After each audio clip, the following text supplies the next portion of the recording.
Aqui estão as terras indígenas e as unidades de conservação. As terras indígenas são as que estão em marrom, aqui do Javari, Alto Rio Negro, Yanomami, Raposa Serra do Sol, do Xingu, lá dos irmãos Vilas Boas, e em verde as unidades de conservação. Em muitos lugares elas são superpostas, como por exemplo aqui no Alto Rio Negro, a Cabeça do Cachorro, toda ela é terra indígena, toda ela é unidade de conservação. Isso faz com que o índio não possa desmatar para fazer uma lavoura, ele não pode extrair madeira, algum artesanato ou coisas mais elaboradas, por exemplo. Enfim, é um fator de questão ao próprio índio. E aqui estão áreas propícias para minerais, né? Minerais metálicos. Então está aqui, se eu me lembro ainda, ouro, cobre, chumbo, né? Estanho, prata, titânio, nióbio, terras raras e assim por diante. São os escudos cristalinos. O resto são bacias sedimentares, propícias à ocorrência de petróleo, carvão e assim por diante. Agora veja que estranha coincidência a gente verifica na incidência maior das terras indígenas das unidades de conservação. Não é? Isso é uma atuação indireta desde o final da Segunda Guerra Mundial, quando começa o processo de descolonização no mundo, as grandes potências principiam a perder controle de áreas e controle dos recursos naturais e desenvolvem métodos que, se não para dominar, pelo menos neutralizar e controlar os mercados internacionais desses recursos. E é isso que nós vivemos no Brasil. Isso causa em nós um déficit de soberania, porque não temos total liberdade de ação para explorar e utilizar os recursos que nós temos no nosso país.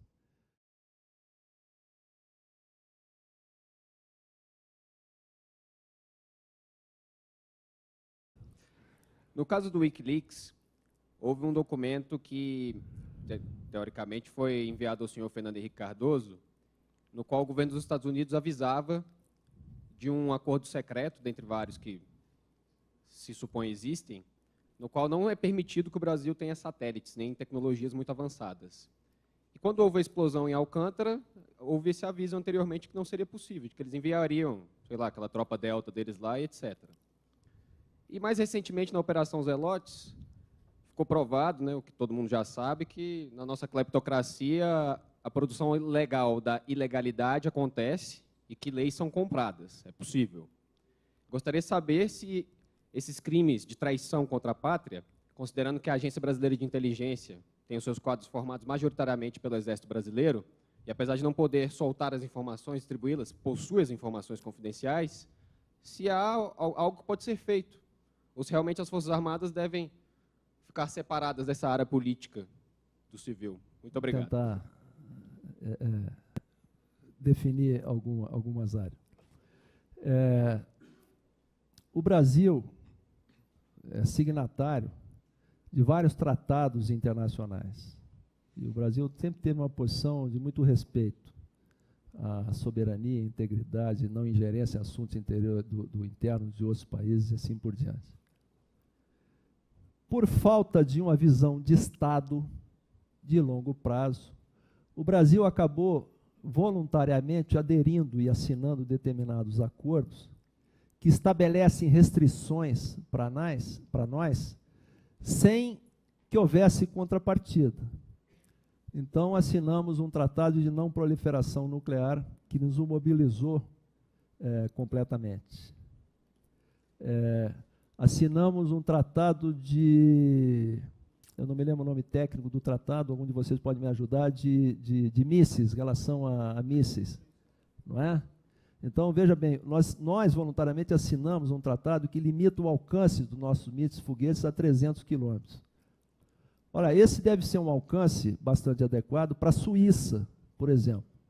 Agora, um país que tem 4.000 quilômetros de norte a sul e de leste a oeste, assinamos documentos, por exemplo, de direitos humanos dos povos indígenas, que estabelecem enormes restrições para a atuação de órgãos de Estado dentro das terras indígenas. Um país como o nosso. Enfim, Então, essa é uma visão, é algo que nós precisamos recuperar na nossa política externa e na política de Estado do país, efetivamente. Do ponto de vista de espionagem,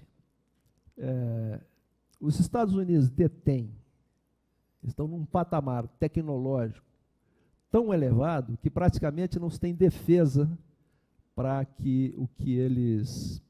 Enfim, eles sofrem de um problema, é que a quantidade de informações que eles reúnem é tão grande que eles não têm capacidade de processar para usar concretamente, objetivamente, aquilo. E muitas vezes foge ao controle.